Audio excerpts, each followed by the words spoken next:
This is in response to a video by convicted criminal Steven Malinoff, aka Esteban Antonio, and his so-called PA stroke business partner Teresa Kelly, who have posted under the fake ID of Michael Just. And in their video they try to prove that they are the victim of an attempt by me to discredit them and their allegedly charitable work.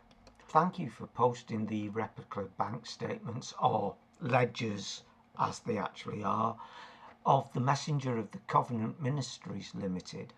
I had forgotten that the original director, Roger Pattinson, had told me he'd paid for the setting up of the company and its bank accounts, plural, and that it is common good practice for limited companies to have more than one bank account.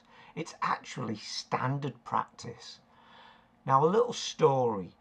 When Esteban and Teresa moved into my family home with my ex opened a new bank account and bank cards. She stopped using any bank accounts that I knew about, except for the one that had her benefits payments being paid in.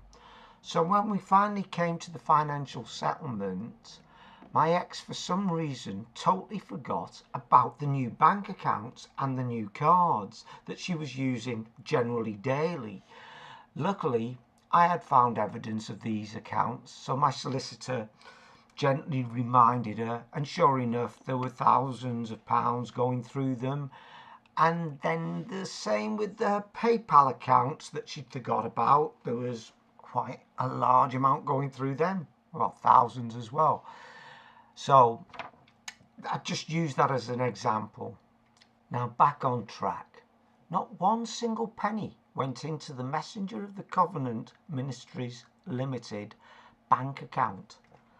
But the first director, Roger Pattinson, told me he resigned because the emphasis of the company was on raising large amounts of money and not the religious focus that he believed in. He and his wife were very upset about this. Anyway, Esteban and Teresa blamed me for the Messenger of the Covenant Ministries Limited not getting off the ground. But I've got a question about this. I only found out about the Messenger of the Covenant Ministries Limited, right, in August 2013, and the company was set up and running from the 24th of May 2012. That's over a year of trading before I knew about it, and the company did not put one single penny through the bank account.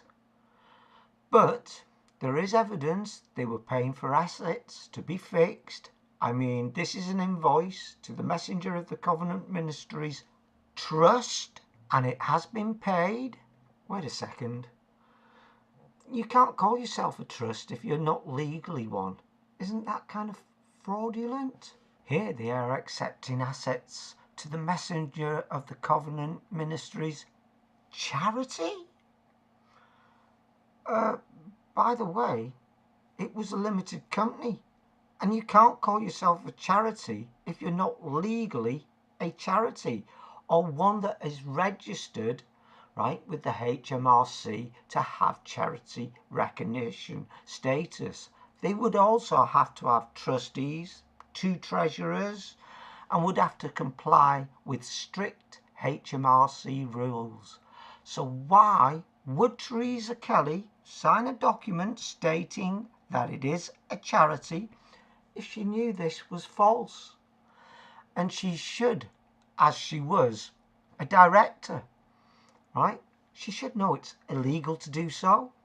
Next, why does Steven Malinoff step down as a director, then retake a position as a director under his AKA name, Esteban Antonio, and it is illegal to use an AKA name? We could all come up and, sign it as Mickey Mouse.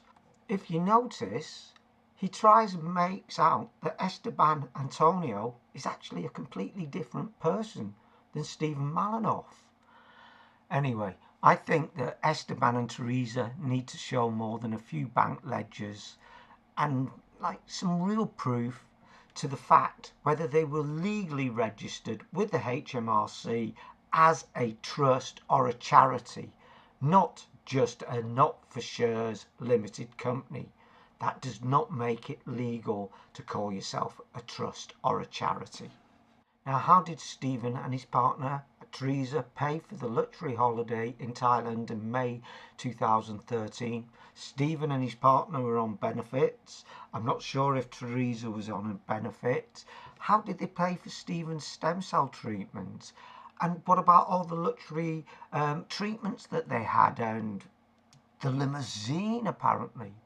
Now, the messenger of the Covenant Ministries Limited was compulsory struck off by the government's Companies House, HMRC, for not filing their accounts, which means they have not showed the HMRC their accounts, right? So that means nobody has seen their accounts, and they were struck off for it. Now, next to the World's Children's Trust, which was separate to the messenger of the Covenant Ministries Limited, it was meant to represent 4 legitimate charities.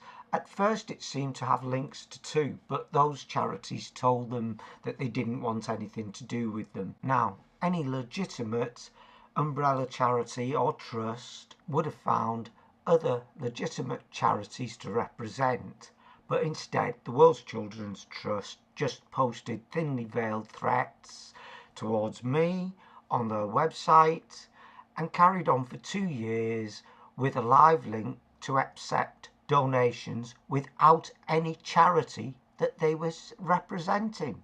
Now, this would have meant they would have had to have had a bank account for the World's Children's Trust, which nobody has seen. I mean, they weren't just planning on putting the donations into any old person's account. That would be highly unprofessional. Now, lastly, Teresa Kelly's PayPal giving fund. All I can say is just take a look at the badly photoshopped screenshot that's shown in the video. That leaves more questions than answers. They've posted it under the fake ID of Michael Just, and it really just leaves more questions than answers.